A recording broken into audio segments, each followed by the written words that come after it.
Good morning, ನಮಸ್ಕಾರ ಎಲ್ಲರಿಗೂ. ಚಾನಲ್ಗೆ ಸ್ವಾಗತ. ಚಿಕ್ಕಮಂಗ್ಳೂರು ಹತ್ರ ಒಂದು ಜಾಗಕ್ಕೆ ಹೋಗ್ತಾ ಇದ್ದೀವಿ. ಇವಾಗ ತಿಂಡಿ ತಿನ್ನೋಣ ಅಂದ್ಬಿಟ್ಟು ಇಲ್ಲಿ ಕೃಷ್ಣಕೇಶವ ಇಲ್ಲಿ ಒಂದು ಸ್ಟಾಪ್ನ ತೊಗೊಂಡಿದ್ದೀವಿ. ತಿಂಡಿ ತಿಂದ್ಬಿಟ್ಟು ಇಲ್ಲಿಂದ ಹೊರಡೋದು. ಇವಾಗ ಟೈಮ್ 9 ಗಂಟೆ ಆಗ್ತಾ ಬಂತು. ಇಲ್ಲಿಂದ ಚಿಕ್ಕಮಂಗ್ಳೂರಿಗೆ ಹೋಗಬೇಕು. ಒಂದು ಜಾಗಕ್ಕೆ ಹೋಗ್ತಾ ಇದ್ದೀವಿ. ಎಲ್ಲಿಗೆ ಹೋಗ್ತೀವಿ ಅಂತ ಹೋದ್ಮೇಲೆ ಖಂಡಿತ ನಿಮಗೆ ತೋರಿಸ್ತೀನಿ. ಸೊ ಇಲ್ಲಿ ಚೆನ್ನಾಗಿರುತ್ತೆ ಕೃಷ್ಣಕೇಶವದಲ್ಲಿ ತಿಂಡಿ ಅಂಥೇಳಿ ನಾನು ನಿಮಗೆ ಸಕಲೇಶ್ಪುರದ ಹತ್ರ ದೇವದಾರೆಗೆ ಹೋಗ್ತಾ ತೋರಿಸಿದ್ದೆ. ಸರಿ, ಅದಕ್ಕೇನೆ ಈ ಸತಿನೂ ಇಲ್ಲೇ ತಿಂಡಿ ತಿನ್ನೋಣ ಅಂತ.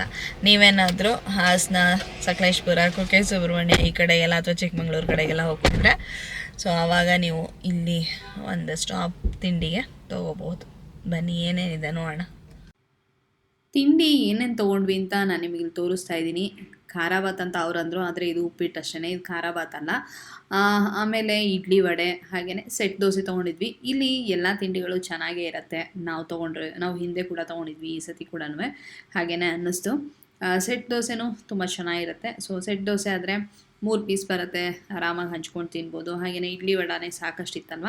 ಇಡ್ಲಿ ವಡೆ ಅಷ್ಟೊಂದು ತಿಂದಮೇಲೆ ಮತ್ತೆ ಮಸಾಲೆ ದೋಸೆ ಎಲ್ಲ ತಿನ್ನೋದಕ್ಕಾಗೋದಿಲ್ಲ ಅಂಥೇಳಿ ಇದು ತಿಂದ್ಬಿಟ್ಟು. ಕಾಫಿ ಕೂಡ ತುಂಬ ಚೆನ್ನಾಗಿರುತ್ತೆ. ಸೊ ನೀವು ಕೂಡ ಟ್ರೈ ಮಾಡ್ಬೋದು. ಈಗ ತಿಂಡಿ ಎಲ್ಲ ತಿಂದಿದ್ದಾಯಿತು, ಪ್ರಯಾಣ ಮುಂದುವರೆದಿದೆ. ಹೋಮ್ ಸ್ಟೇಗೆ ತಲುಪಿದ ಮೇಲೆ ಸಿಗ್ತೀನಿ, ಮಾತಾಡ್ತೀನಿ.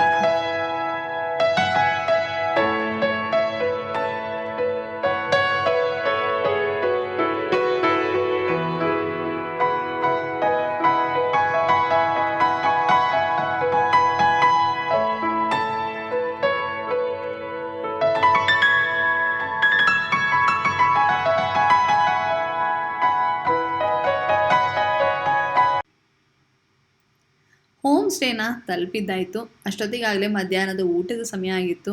ಹಸಿವು ಕೂಡ ಆಗ್ತಿತ್ತು. ಹಾಗಾಗಿ ಮೊದಲು ಊಟನ ಮಾಡಿಬಿಡೋಣ, ಆಮೇಲೆ ರೂಮಿಗೆ ಚೆಕ್ ಇನ್ ಆಗೋಣ ಅಂಥೇಳಿ ನಾವು ಊಟ ಮಾಡೋದಕ್ಕೆ ಡೈನಿಂಗ್ ಹಾಲಿಗೆ ಬಂದಿದ್ದೀವಿ. ಡೈನಿಂಗ್ ಹಾಲ್ ಕೂಡ ತುಂಬ ಸುಂದರವಾಗಿದೆ, ತೋರಿಸ್ತೀನಿ ನಿಮಗೆ. ಡೈನಿಂಗ್ ಹಾಲ್ನ ಬಲಭಾಗದಲ್ಲಿ ಡೈನಿಂಗ್ ಟೇಬಲ್ಗಳಿದೆ.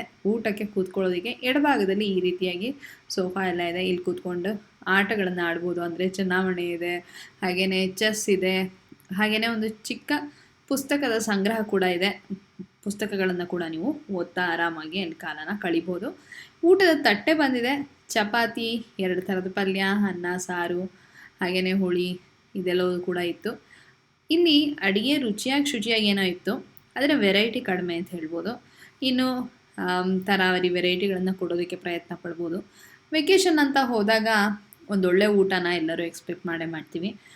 ಬಗೆಯಾಗಿ ರುಚಿಯಾಗಿ ಊಟ ಸಿಕ್ಕಿದಾಗ ಈ ಥರದ ಹೋಮ್ ಸ್ಟೇಗೆ ಮತ್ತೆ ಹೋಗಬೇಕು ಅಂತ ಆಸೆ ಆಗುತ್ತೆ. ನೀವೇನು ಹೇಳ್ತೀರಾ? ಖಂಡಿತ ಕಾಮೆಂಟ್ ಸೆಕ್ಷನಲ್ಲಿ ತಿಳಿಸಿ. ಒಂದು ತಟ್ಟೆ ಪೂರ್ತಿ ಹಸಿ ತರಕಾರಿ ಬಂದಿದೆ, ತುಂಬಾ ಮುಖ್ಯ ಇದು. ಹಾಗೆಯೇ ಸಾರು ಹುಳಿ ಜೊತೆ ನೆಂಚ್ಕೊಳ್ಳೋದಕ್ಕೆ ಹಪ್ಪಳ ಕೂಡ ಇದೆ.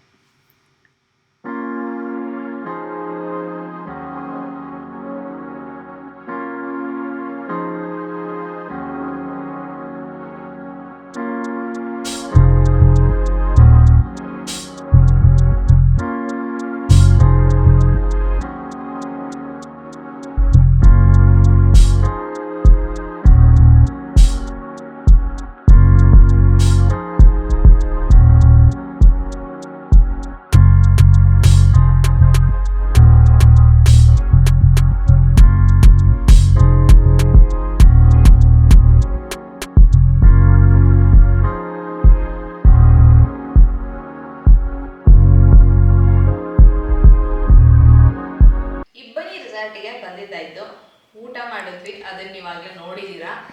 ಊಟ ಚೆನ್ನಾಗಿತ್ತು, ಸಿಂಪಲ್ ಆಗಿತ್ತು. ಚಪಾತಿ, ಪಲ್ಯ 2 ಥರದ್ದು, ಸಾರು, ಹುಳಿ, ಪಾಯಸ ಇತ್ತು. ಇಲ್ಲಿ ಬರೀ ಶುದ್ಧ ಸಸ್ಯಾಹಾರ ಮಾತ್ರ ಸಿಗೋದಿಲ್ಲಿ. ತುಂಬಾ ಕ್ಲೀನಾಗಿ ಇತ್ತು ಊಟದ ಹಾಲ್ ಅಂತೂ ಎಷ್ಟು ಚೆನ್ನಾಗಿತ್ತು ಅಂತ ನೀವಾಗಲೇ ನೋಡಿದ್ದೀರಾ.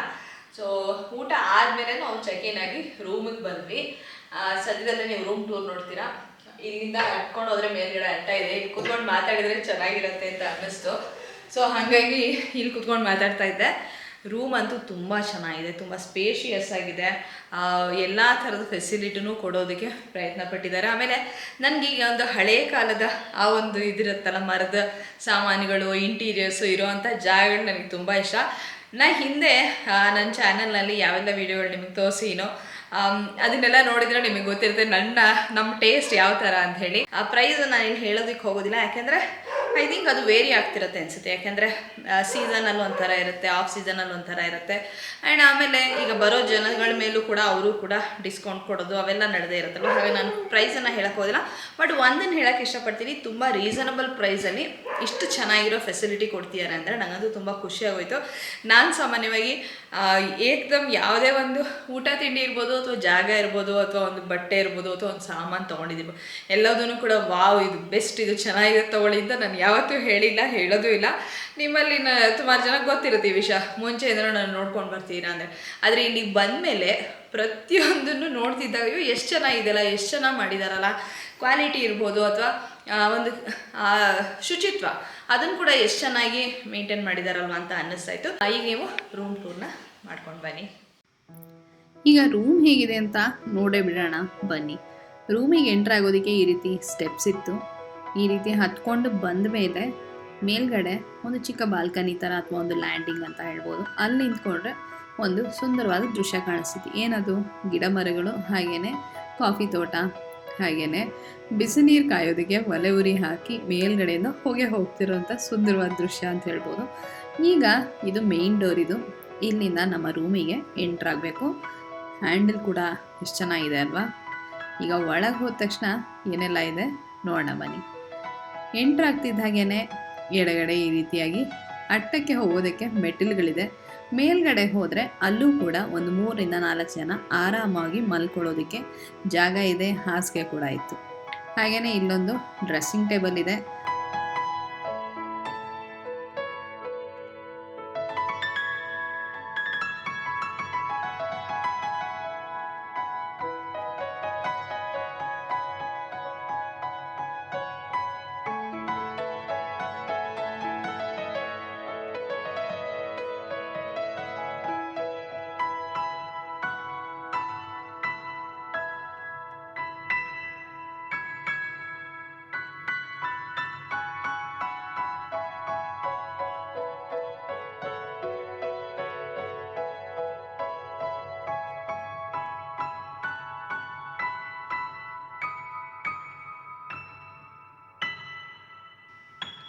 ಅಟ್ಯಾಚ್ಡ್ ಬಾತ್ರೂಮ್ ಹೇಗಿದೆ ಅದನ್ನು ಕೂಡ ನಾನು ನಿಮಗೆ ತೋರಿಸ್ಬಿಡ್ತೀನಿ. ತುಂಬಾ ಕ್ಲೀನಾಗಿತ್ತು. ಬಾಗಿಲು ಮರದ್ದು ಜೋರಾಗಿದೆ. ಹಾಗೆಯೇ ಈ ಹ್ಯಾಂಡ್ಲು ಅಷ್ಟೇ ಎಷ್ಟು ಚೆನ್ನಾಗಿದೆ ನೋಡಿ. ಬಾಗಿಲು ತೆಗೆದು ಒಳಗೆ ಹೋಗ್ತಿದ್ದ ಹಾಗೆಯೇ ಎಡಭಾಗದಲ್ಲಿ ಒಂದು ಕಮೋಡ್ ಇದೆ. ನಂತರ ಒಂದು ಗೋಡೆ ಇದೆಯಲ್ಲ, ಅದರ ಆಚೆಗಡೆಗೆ ನಿಮಗೆ ಸ್ನಾನ ಎಲ್ಲ ಮಾಡೋದಕ್ಕೆ ಜಾಗ ಇದೆ. ಈ ರೀತಿಯಾಗಿ ಸಪ್ರೇಟಾಗಿ ಇಟ್ಟಾಗ ಒಂಥರ ಚೆನ್ನಾಗಿ ಅನಿಸುತ್ತೆ.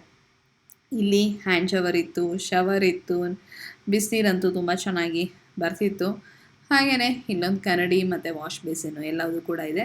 ಬಾತ್ರೂಮು ಇದೆಲ್ಲವೂ ಕೂಡ ತುಂಬಾ ಕ್ಲೀನಾಗಿ ಮೇಂಟೈನ್ ಮಾಡಿದ್ದಾರೆ. ನಮಗಂತೂ ಇದು ತುಂಬಾ ಮುಖ್ಯ ಅಂತ ಅನಿಸುತ್ತೆ. ಕೆಲವು ಜಾಗಗಳಿಗೆ ಹೋದಾಗ ಬಾತ್ರೂಮ್ ತುಂಬ ಗಲೀಜಾಗಿರುತ್ತೆ, ಅದೇ ಒಂದು ರೀತಿ ಮನಸ್ಸಿಗೆ ಹಿಂಸೆನ ಮಾಡ್ತಿರುತ್ತೆ. ಬಾತ್ರೂಮು ಹೇಗಿತ್ತು ಅಂತ ತೋರಿಸಾಯಿತು. ಈಗ ಮುಂದಕ್ಕೆ ಬಂದರೆ ಈ ರೀತಿಯಾಗಿ ಒಂದು ಜಾಗ ಇದೆ. ಇಲ್ಲೂ ಕೂಡ ಒಂದು ಚಿಕ್ಕ ವಾಶ್ ಬೇಸಿನ್ ಇದೆ. ಈ ರೂಮ್ ಆ್ಯಕ್ಚುಲಿ 4 ರಿಂದ 5 ಜನಕ್ಕೆ ಅಕಾಮಿಡೇಟ್ ಮಾಡೋವಂಥ ರೂಮ್ ಇದು. ಇಲ್ಲಿ ಆರಾಮ್ ಚೇರ್ ಇದೆ, ಕೂತ್ಕೊಂಡು ಹೊರಗಡೆ ದೃಶ್ಯನೂ ನೋಡ್ಬೋದು. ಒಂದು ಬುಕ್ ತಂದಿದ್ರೆ ಆರಾಮಾಗಿ ಕೂತ್ಕೊಂಡು ಓದ್ಬೋದು, ಕಾಫಿ ಕುಡಿತಾ. ಯಾವ ರೀತಿ ಬೇಕಾದರೂ ನೀವು ಈ ಜಾಗನ ಉಪಯೋಗಿಸ್ಕೋಬೋದು. ಹಾಗೆಯೇ ಈ ಬಾಗಿಲಿಂದ ಹೊರಗೆ ಹೋದರೆ ಒಂದು ಬಾಲ್ಕನಿ ಇದೆ. ಬಾಲ್ಕನಿಲಿ ನಿಂತ್ಕೊಂಡು ಕಾಫಿ ತೋಟನ ನೋಡ್ತಾ ಸಂತೋಷ ಕೂಡ ಪಡ್ಬೋದು. ತುಂಬಾ ಚೆನ್ನಾಗಿದೆ ಇಲ್ಲಿ ನಿಂತ್ಕೊಂಡು ನೋಡ್ತಿದ್ದಾಗ ವ್ಯೂ. ಹಾಗೆಯೇ ಈ ಹ್ಯಾಂಡ್ಲಲ್ಲಿ ಆನೆ ಇತ್ತಲ್ಲ, ಅದನ್ನ ನೋಡಿ ಕೂಡ ನನಗೆ ಖುಷಿ ಆಗೋಯ್ತು. ನಿಮಗೂ ಕೂಡ ಹಾಗೆಯೇ ತೋರಿಸ್ತೀನಿ.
ಹೋಮ್ ಸ್ಟೇನಲ್ಲಿ ರೂಮ್ಗಳೇನೋ ಇದೆ, ಹಾಗೆಯೇ ಅವರ ಸ್ವಂತಕ್ಕೆ ಅಂಥೇಳಿ ಒಂದು ಮನೆಯನ್ನು ಕೂಡ ಕಟ್ಕೊಂಡು ಅದನ್ನು ಈ ರೀತಿಯಾಗಿ ಡೆಕೋರೇಟ್ ಮಾಡಿದ್ದಾರೆ.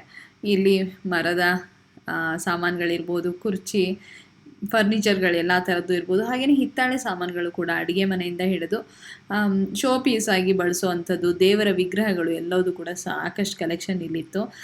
ನಾನು ನಿಮಗೆ ಎಷ್ಟು ಸಾಧ್ಯನೋ ಅಷ್ಟನ್ನು ತೋರಿಸಿದ್ದೀನಿ. ಎಲ್ಲದನ್ನು ತೋರಿಸ್ತಾ ಹೋದರೆ ನಿಮಗೂ ಕೂಡ ವಿಡಿಯೋ ದೊಡ್ಡದಾಗಿದೆ ಅಂತ ಅನ್ನಿಸ್ಬೋದು. ಆದರೆ ಒಳ್ಳೆ ಕಲೆಕ್ಷನ್ನೇ ಇಲ್ಲಿದೆ, ಸಾಲಾಗಿ ಜೋಡಿಸಿಟ್ಟಿದ್ದಾರೆ. ನಾನು ನಿಮಗೆ ಎಲ್ಲದರದ್ದು ಒಂದು ಝಲಕ್ ಅಂತಾರಲ್ಲ ಅದನ್ನು ತೋರಿಸೋದಕ್ಕೆ ಪ್ರಯತ್ನ ಪಟ್ಟಿದ್ದೀನಿ. ಎಷ್ಟೊಂದು ಅಡುಗೆ ಮನೆಯಲ್ಲಿ ಹಿಂದಿನ ಕಾಲದಲ್ಲಿ ಏನೆಲ್ಲ ಬಳಸ್ತಿದ್ರು ಅಂಥೇಳಿ ಯಾವ್ದಾದ್ರು ಫೋಟೋದಲ್ಲಿ ಅಥವಾ ಯಾರೋ ಹೇಳಿದ್ದು ಕೇಳ್ತಿರ್ತೀವಲ್ಲ, ಆದರೆ ಅದನ್ನೆಲ್ಲ ಕಲೆಕ್ಟ್ ಮಾಡಿ ಇಲ್ಲಿ ಡಿಸ್ಪ್ಲೇ ಮಾಡೋ ಪ್ರಯತ್ನ ಅಂತೂ ಖಂಡಿತ ನಡೆದಿದೆ. ತುಂಬ ಚೆನ್ನಾಗಿತ್ತು. ನಾನು ಕೂಡ ಸಾಕಷ್ಟು ಸಮಯ ತೊಗೊಂಡು ಇದನ್ನೆಲ್ಲ ನೋಡಿದೆ. ಶಿವಲಿಂಗ ಎಷ್ಟು ದೊಡ್ಡದಾಗಿ ಎಷ್ಟು ಚೆನ್ನಾಗಿದೆಯಲ್ಲ, ಹಾಗೆಯೇ ದೀಪದ ಕಂಬ ಇರ್ಬೋದು. ಹಾಗೆಯೇ ದೀಪದ ಕಂಬದಲ್ಲೇ ಎಷ್ಟು ವೆರೈಟಿ ಇತ್ತು ಅಂತ ನಾನು ನಿಮಗೆ ತೋರಿಸ್ತೀನಿ. ಮತ್ತು ರಾಮ ಸೀತೆ ಲಕ್ಷ್ಮಣನ ವಿಗ್ರಹ ಇರ್ಬೋದು ನೋಡಿ. ದೀಪದ ಕಂಬಗಳು ಎಷ್ಟು ಥರದ್ದಿದೆ, ಪುಟ್ಟದ್ರಿಂದ ಹಿಡಿದು ದೊಡ್ಡದ್ರಿಂದ ಅತಿ ದೊಡ್ಡದ್ರವರೆಗಿತ್ತು. ಇಷ್ಟರಲ್ಲಾಗ್ಲೇ ಸೂರ್ಯ ಮುಳುಗೋ ಹೊತ್ತಾಯಿತು. ಎಷ್ಟು ಸುಂದರವಾಗಿದೆ ಅಲ್ವಾ ಸೂರ್ಯಾಸ್ತ.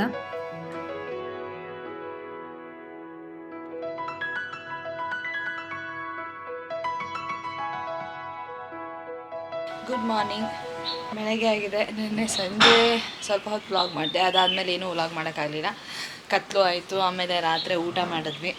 ಊಟಕ್ಕೆ ಕೆರ್ಸಿದ ಅಕ್ಕಿ ರೊಟ್ಟಿ, ಒಂಥರ ಪಲ್ಯ, ಒಂದು ಚಟ್ನಿ, ಆಮೇಲೆ ಅನ್ನ, ದಾಲು, ಆಮೇಲೆ ಮೊಸರನ್ನ ಇದೆಲ್ಲ ಇತ್ತು.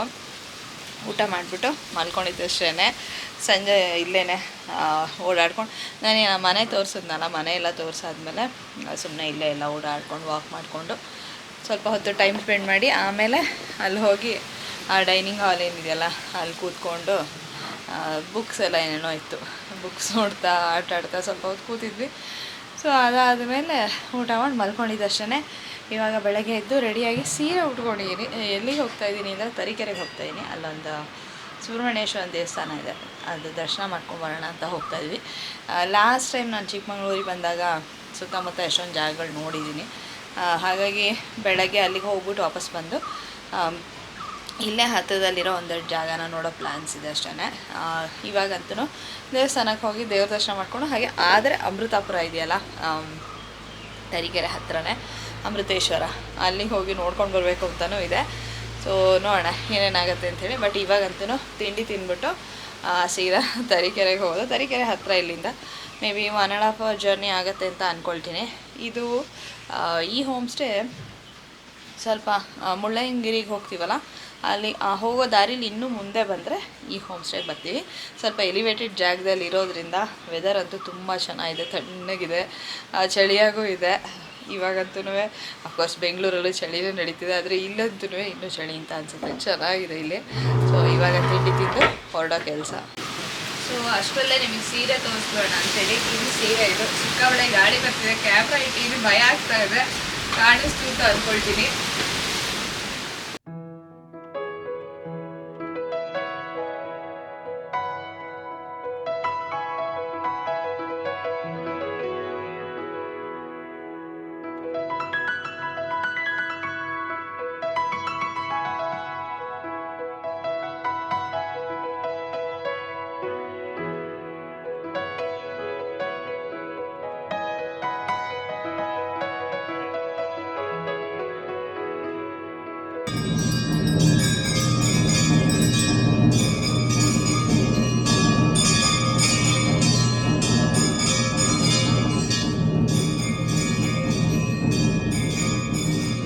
ಈಗ ಅಮೃತಾಪುರದ ಅಮೃತೇಶ್ವರನ ದೇವಸ್ಥಾನ ನೋಡೋಕೆ ಬಂದಿದ್ದೀವಿ.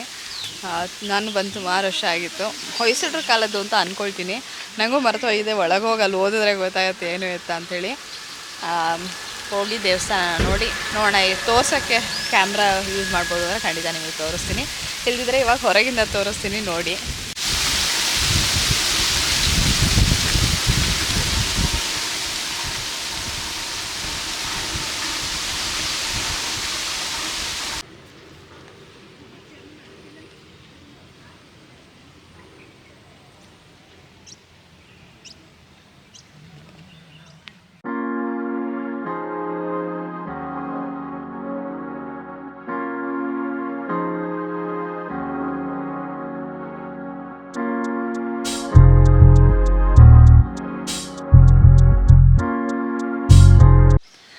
ಇಲ್ಲಿಗೆ ಬರೋದಕ್ಕೆ ನಾನು ನಿಮಗೆ ಸಜೆಸ್ಟ್ ಮಾಡ್ತೀನಿ ಅಂದರೆ ಖಂಡಿತ ಹೌದು ಬರ್ಬೋದು. Pure vegetarian food, alcohol, non veg food ಇದೆಲ್ಲ ಇಲ್ಲಿಲ್ಲ. ಆದರೆ ವಾತಾವರಣ, ರೂಮ್ಸು ಎಲ್ಲದೂ ಕೂಡ ತುಂಬ ಚೆನ್ನಾಗಿ ತುಂಬ ಕ್ಲೀನಾಗಿ ಮೈಂಟೈನ್ ಮಾಡಿದ್ದಾರೆ. ಯಾವುದೇ ರೀತಿ ಯಾಕೆಂದರೆ ಇಂಥ ಕಡೆಗೆ ಬಂದಾಗ ಒಂದಂತೂ ನಾನು ಇಲ್ಲಿವರೆಗೆ ಎಕ್ಸ್ಪೀರಿಯೆನ್ಸ್ ಮಾಡಿದೆ, ಸಾಕಷ್ಟು ಚಿಕ್ಕ ಪುಟ್ಟ ಹುಳಗಳು ಅದು ಇದು ಏನೋ ಒಂದು ರೂಮಲ್ಲಿರುತ್ತೆ, ಒಂಥರ ಇರೋದಕ್ಕೆ ಕಂಫರ್ಟಬಲ್ ಆಗಿರೋದಿಲ್ಲ ಅಂತ ಅನ್ನಿಸ್ತಿರುತ್ತೆ. ಆದರೆ ಇಲ್ಲಂತೂ ತುಂಬ ನೀಟಾಗಿ ಮೇಂಟೈನ್ ಮಾಡಿದ್ದಾರೆ, ಕ್ಲೀನಾಗಿದೆ. 5 ರೂಮ್ ಏನೋ ಇದೆ ಅನಿಸುತ್ತೆ. ಸೊ ಬುಕ್ಕಿಂಗ್ ಸಿಗೋದು ಸ್ವಲ್ಪ ಇಲ್ಲಿ ಕಷ್ಟ ಅಂತಲೇ ಹೇಳ್ಬೋದು. ಹಿಂದೆ ಕೂಡ ನಾವು ಒಂದು ಸತಿ ಬುಕ್ ಮಾಡಿ ಆವಾಗ ಬರೋಕ್ಕಾಗದೆ ಏನೋ ಒಂದು ರೀಸನ್ಗೆ, ಬಟ್ ಆಮೇಲೆ ಯಾವೆಲ್ಲರೂ ಬನ್ನಿ ಅಂತ ಅವ್ರ ಪಾಪ ಹೇಳಿದರು. ಹಾಗಾಗಿ ಅಂತೂ ಕೊನೆಗೂ ಸಿಕ್ಕಿ ಬರೋದಕ್ಕಾಯಿತು.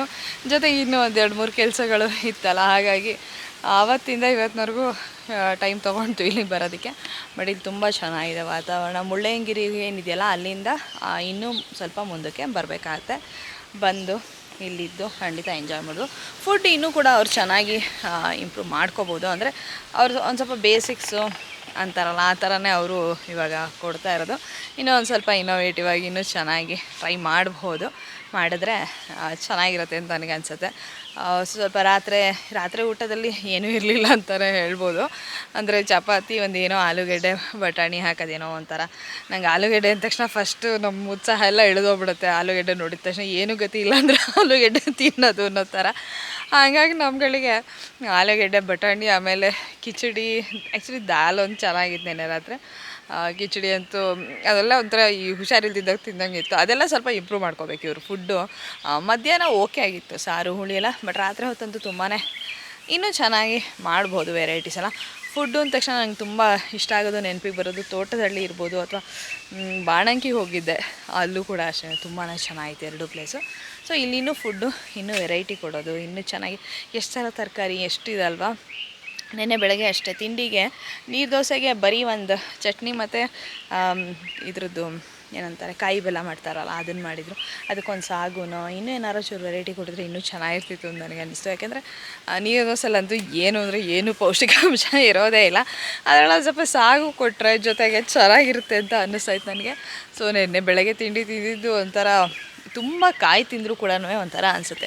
ಏನೋ ಈಗ ನಾವುಗಳೂ ಕಾಯಿ ಬಳಸ್ತೀವಿ, ಆದರೆ ಚಟ್ನಿ ಇದು ಎಲ್ಲದಕ್ಕೂ ಏನಿಲ್ಲ, ಲಿಮಿಟೆಡಾಗಿ ಚಟ್ನಿ, ಒಂದು ಚಟ್ನಿ ಇದ್ರ ಜೊತೆಗೆ ಇನ್ನೇನೋ ಒಂದು ತರಕಾರಿದು ಆ ಥರ ಎಲ್ಲ ಬ್ಯಾಲೆನ್ಸ್ ಮಾಡೋದು ಇನ್ನೂ ಕಲಿತ್ರೆ ಫುಡ್ ಇನ್ನೂ ಚೆನ್ನಾಗಿರುತ್ತೆ ಅಂತ ನನಗನ್ಸುತ್ತೆ. ಸೊ ಇದಿಷ್ಟು ನನ್ನ ರಿವ್ಯೂ ಆಯಿತು. ಇವಾಗ ಹೋಗ್ಬಿಟ್ಟು ತಿಂಡಿ ತಿಂದು ವಾಪಸ್ಸು ಬೆಂಗಳೂರಿಗೆ ಹೊರಡೋದು.